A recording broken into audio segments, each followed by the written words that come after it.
kinerja APBN kita hingga bulan Agustus 2025. Saya akan mencoba terlebih dahulu dengan perkembangan perekonomian terkini global dan domestik, dan akan dilanjutkan oleh para wakil menteri yang nanti akan membacakan masing-masing realisasi baik dari pendapatan, belanja maupun dari pembiayaan. Setelah itu saya akan tutup dengan kesimpulan. Jadi ini kita perlombaan membaca lagi nih. Oke, kita mulai. Rekan-rekan media sekalian, dalam beberapa waktu terakhir, kami mulai melihat perkembangan positif dinamika perekonomian global. Paling update adalah stance kebijakan The Fed yang memangkas suku bunga acuan akibat perlambatan di pasar tenaga kerja. Risiko pelemahan pasar tenaga kerja dipandang lebih besar dibandingkan dengan inflasi yang masih di atas target. Dalam FOMC meeting tanggal 17 September 2025, The Fed menurunkan tingkat bunga acuan 25 basis point menjadi 4,25%. Di sisa tahun 2025, The Fed diperkirakan masih akan melakukan 2 kali pemangkasan. Keputusan penting untuk meredam tekanan eksternal, terutama pasar keuangan negara berkembang termasuk Indonesia. Ini kalau saya lihat ya, ini 2 kali pemangkasan itu kata pasar. Kalau The Fed mungkin 1 udah kebanyakan karena ekonominya masih agak tinggi tumbuhnya. Tapi kita harapkan The Fed lebih agresif sehingga kita juga bisa ikut menikmati pertumbuhan ekonomi yang lebih cepat di sana dalam bentuk ekspor yang lebih kuat kinerjanya. Di luar perkembangan tersebut, kinerja ekonomi berbagai negara masih resilient hingga triwulan kedua tahun 2025. Meskipun AS pada periode yang bersamaan menerapkan tarif resiprokal tinggi. Indonesia menjadi bagian dari kelompok negara yang resilient.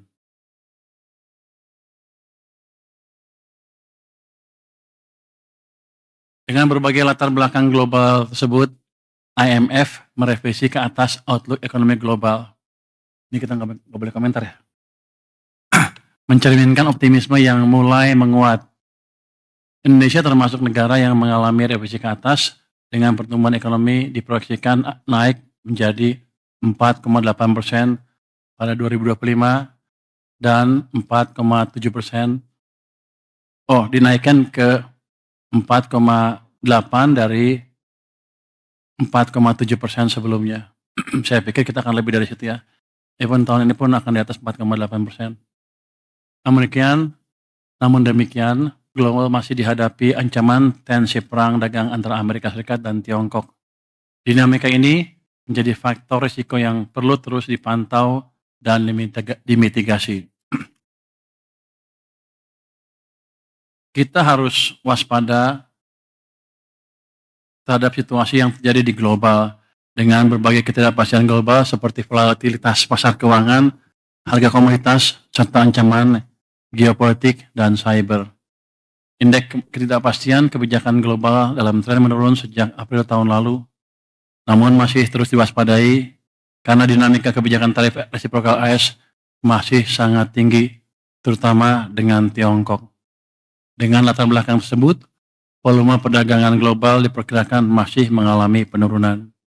Dari sisi inflasi, tren ke depan diperkirakan mengalami penurunan, memberikan ruang untuk berlanjutnya tren penurunan suku bunga global ke depan.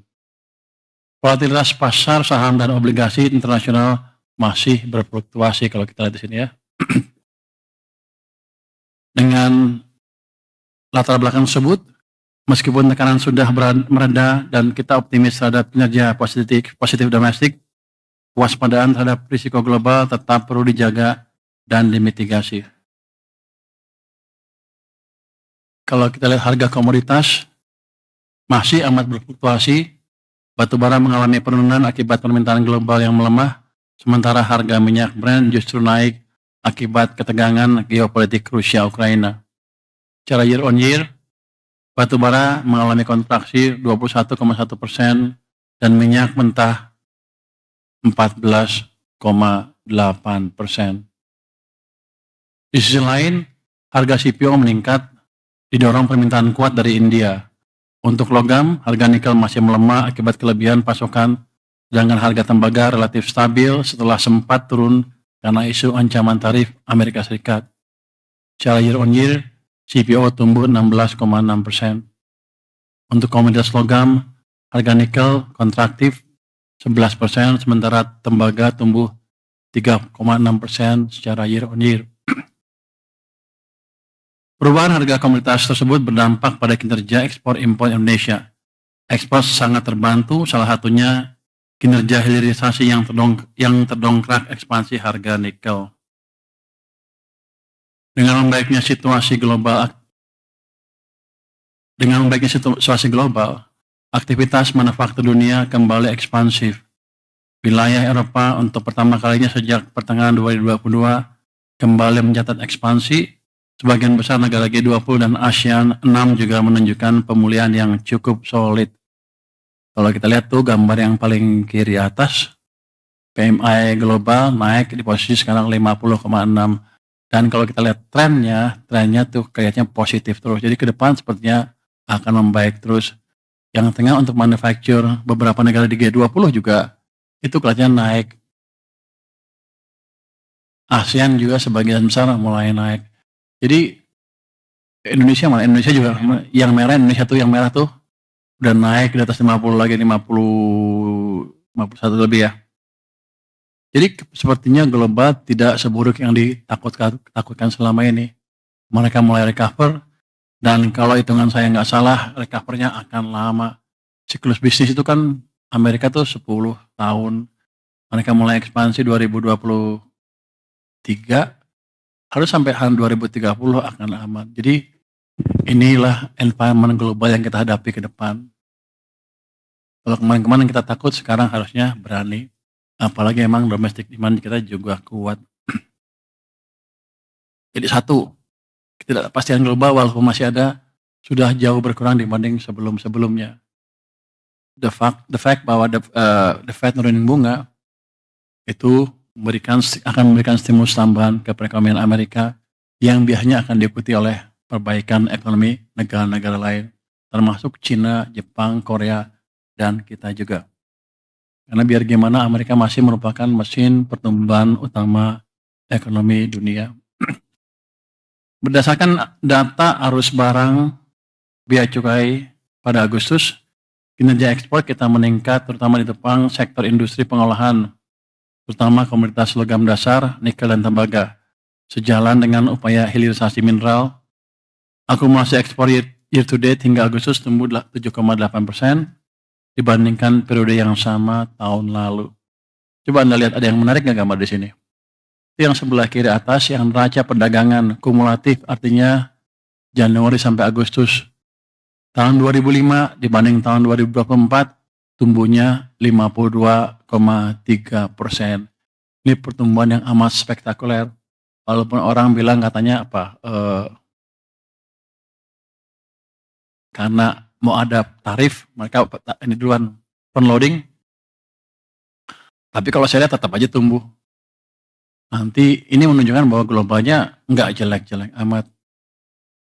Anda lihat tuh tumbuh 52,3%. Jadi sekarang kita tinggal fokus menjaga domestiknya seperti apa. Next. Nilai tukar rupiah, kita lihat berada pada level 16.498 per US dollar pada 19 September 2025, melemah 3,% year to date. Utamanya kemarin karena keributan itu ya. Jadi sebagian orang takut, dan harusnya sih ke depan akan semakin membaik karena modal asing ke pasar saham sudah masuk cukup signifikan, dan harusnya prospek ekonomi kita juga akan terus membaik. Anda lihat currency risk spread yield antara SBN dengan US Treasury itu menurun terus. Kalau di bulan Januari itu 4,57, sekarang sudah turun ke 4,2, yang bawah ya, 240, sekarang turun ke 216 basis point. Ya nggak turun banyak, tapi saya pikir cukup baik di tengah gejolak domestik, utamanya yang kemarin-kemarin itu kan spreadnya sempat naik kemudian turun lagi. Jadi cepat sekali kepercayaan investor recover setelah keributan beberapa minggu yang lalu. Dan counter risk juga terjaga dengan cukup baik kalau kita lihat spread, yield, SBN, USD, dan ini yang kiri kan ini, yang kanan adalah SBN, USD, dan US Treasury, dolar to dolar. Itu sekarang tinggal 79 basis point. Kalau kita lihat historically, ini amat rendah dibanding biasanya. Kalau kita nanti membaik terus ekonominya, saya pikir ini akan turun terus yieldnya. Ya, spread yield dengan US Treasury. Oke, next. Inflasi cukup stabil, ini menopang daya beli masyarakat, ini di tengah banyak negara yang masih berjuang mengatasi tekanan. Jadi kita lumayan baik di level, kalau kita lihat di situ, 2,31% ya. Ini level inflasi yang amat ideal. Jadi inflasi yang bagus tuh bukan 0, bukan juga di atas 10. Tapi sekarang konsensus ekonomi global tuh antara 1-3%, dan kita sekarang di 2,3, ya level yang pas lah. Inflasi Indonesia rendah di antara banyak negara yang berjuang mengatasi inflasi, seperti saya bilang tadi. Dibanding negara lain kita bagus. Singapura lihat ya, 0,6%. Itu nggak bagus, itu jelek. Di bawah 1,5% biasanya jelek karena demandnya terlalu rendah. Jadi patokan ekonomi itu seperti itu. Malaysia 1,2, agak jelek. Kita lumayan lah, kita ideal. Kalau bisa dijaga terus sekitar 2-3 itu akan bagus sekali buat ekonomi kita. Oke, next. Kalau kata siapa zaman dulu? Gubernur Bank Sentral Amerika yang terkenal siapa? Greenspan. Greenspan bilang itu kita dalam Goldilocks condition. Ingat kan? Ini di Goldilocks condition untuk inflasi kita. Anda cari di cerita Goldilocks itu cerita apa? Itu fun. Oke, next. Perekonomian Indonesia tumbuh 5,12% pada triwulan 2 2025. Ini mencerminkan ekonomi domestik yang terjaga, ditopang oleh konsumsi rumah tangga yang resilient, investasi yang meningkat, dan ekspor yang tetap kuat. Saya pikir teman-teman udah tahu semua data detail ini, saya nggak usah masuk terlalu detail. Next. Jadi, next. Konsumsi rumah tangga tumbuh cukup baik, 5%.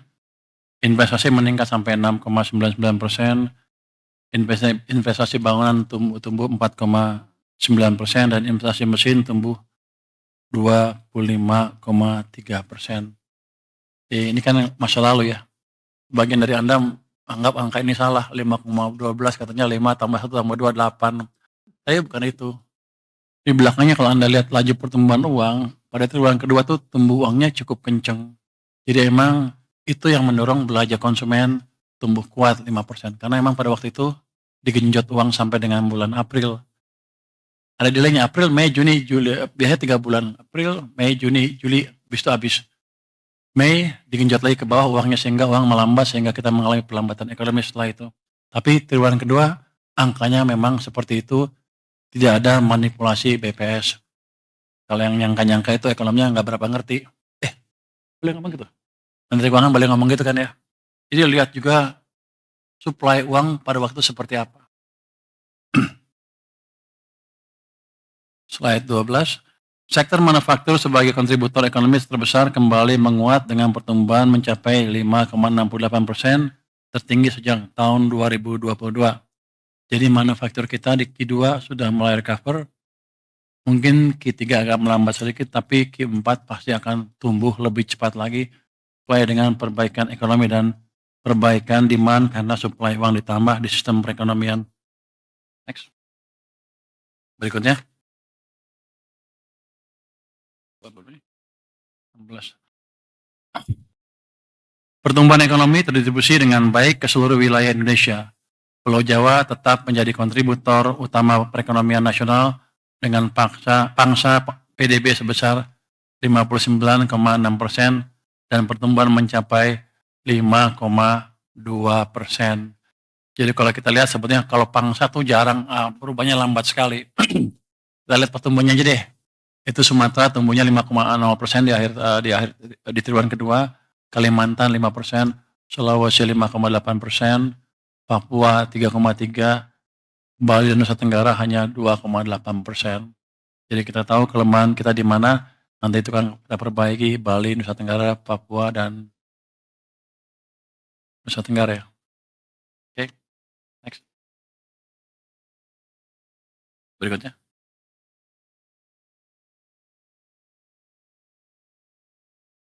Sejumlah indikator domestik juga menunjukkan tren positif.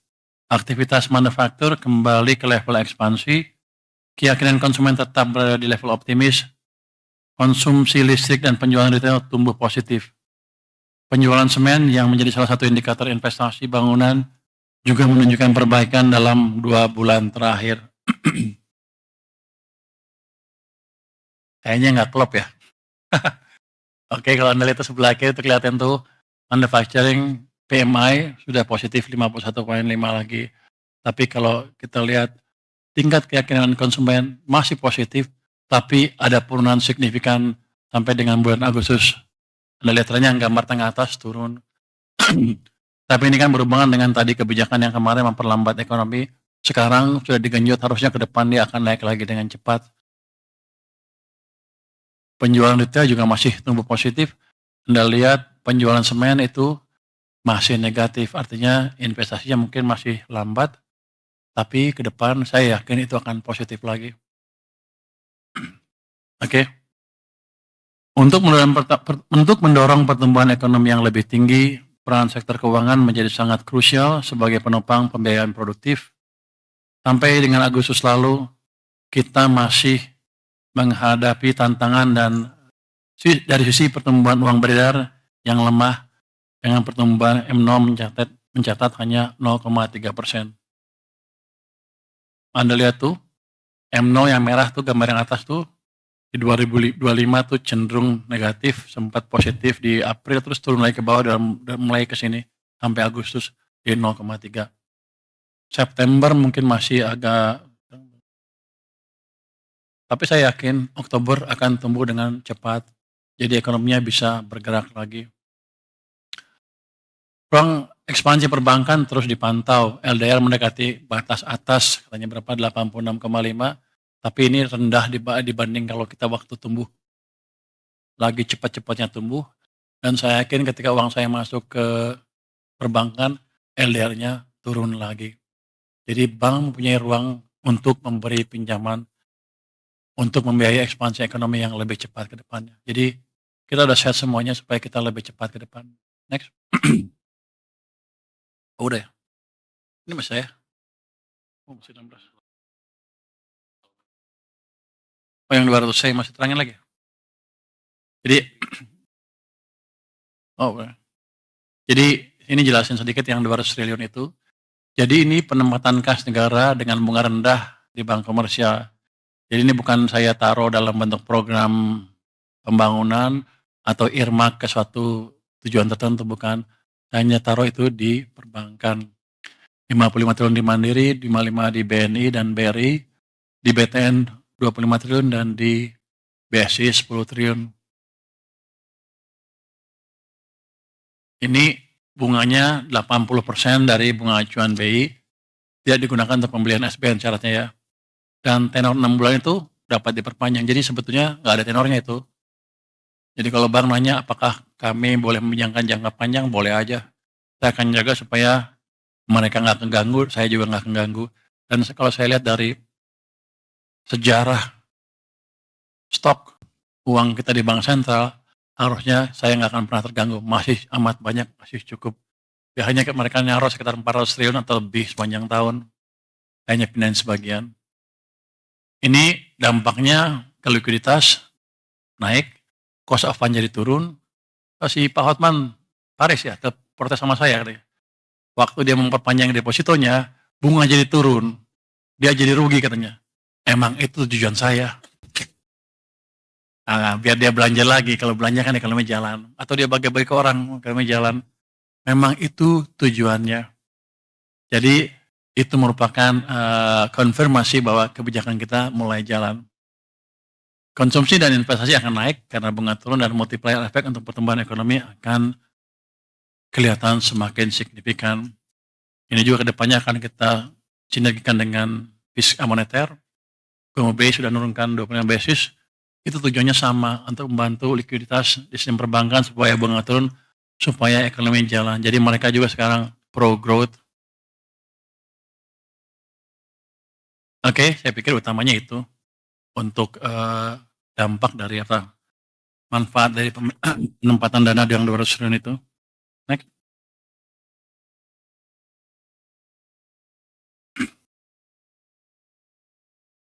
Ini Danantara katanya, kalau Danantara hidup katanya akan bisa memberi dorongan tambahan ke ekonomi. Yang di bawah kiri adalah kontributor investor terhadap investasi. Kita harapkan nanti di tahun 2026 investasi mencapai 7.450, di mana swasta 6.200, BUMN dan antara 720, dan pemerintah 530. Yang Anda perhatikan ke depan adalah di tahun-tahun mendatang kontribusi dan antara akan terus ditingkatkan, walaupun saya lihat ini masih sedikit ya, masih malu-malu mungkin, tapi saya yakin ke depan kalau udah jalan dia tumbuhnya akan lebih cepat dari sekitar 980 triliun di tahun 2029. Oke. Next. Oke, saya jelaskan asumsi dasar ekonomi untuk 2025 ya. APBN-nya 5,2, realisasi 5,12. Ini yang saya bilang tadi kan, 5 tambah 1 tambah 2 jadi 8. Tapi saya sudah jelaskan alasannya ya. Memang ada uang lebih yang mendorong demand pada waktu bulan-bulan di triwulan kedua tahun 2025. Inflasi mencapai sekarang 2,31% year on year, nilai tukar 16,498 end of period ya. Yield SBN 10 tahun 6,28% end of period.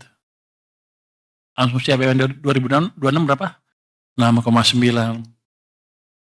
Jadi kira-kira tahun depan saya bisa menghemat cukup banyak itu. Nah, mungkin bunga naik lagi terlalu signifikan. Insya Allah katanya. Itu tabungan kamu bukan? Iya, tabungan. Harga minyak mentah Indonesia 66,07 end of period. APBN-nya 82, jadi ada untungnya di situ ya. Untung nggak kita? Untung. Netnya untung apa rugi? Kayaknya untung sedikit ya. Ya, untung sedikit artinya apa? Anggaran apa APBN kita akan lebih bagus. Itu untung sedikit harusnya kan? Untung sedikit kan? Masih untung apa rugi? Berapa? Untungan per dolar. Oke, pakai untung lah pokoknya. Lifting minyak habis loh banyak. Banyak ngitungnya dia. Lifting minyak 575,4 di bawah asumsi. Ini emang sektor yang harus dihidupkan lagi ke depan. Saya akan cari cara bagaimana memberikan insentif ke investasi di perminyakan dan gas. Lifting gas juga 980,4 triliun. Apa itu? Bukan ya? 180,4 ribu oh ya. Ini oil equivalent ya, di bawah asumsi juga. Jadi di situ ada kelemahan kita di situ. Tapi pada dasarnya next. Pada dasarnya sih masih cukup baik. Ini kita sebutkan realisasi APBN sampai dengan 31 Agustus 2025. Pendapatan negara itu 1.638,7 triliun. Itu 57,2% terhadap outlook-nya. Belanja negara mencapai 1.960,3 triliun, 55,6% terhadap outlook. Defisit APBN 321,6 triliun atau 1,35% dari PDB. Keseimbangan primer masih 22,0 triliun rupiah. Jadi kalau lihat dari sini sih